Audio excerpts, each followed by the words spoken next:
বন্ধুরা, আমার জীবনে বলতে পারেন আধ্যাত্মিক ভাবাপন্ন আমি।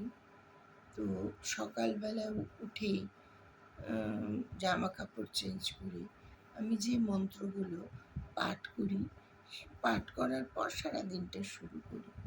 তো তারপর সারাদিনটাই খুব শান্তিতে কাটে। তাই আমি আপনাদেরকে এই মন্ত্রগুলি পাঠ করে শোনাবো।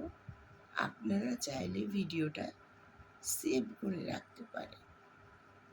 এটা হচ্ছে গীতার বাণী।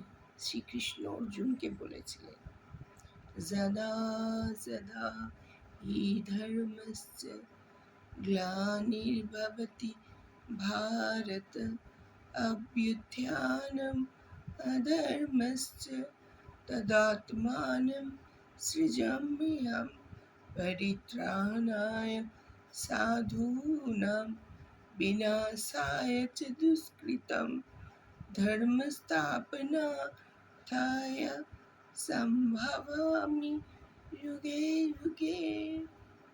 এখানে কৃষ্ণ বলেছিলেন, আসল সারাংশ যেটা বলেছিলেন, যে যখনই যুগে পাপ বাড়বে এবং সেই পাপ স্খলন করতে তিনি প্রত্যেক যুগেই অবতার রূপে পৃথিবীর এই ধরাধামে আসবেন।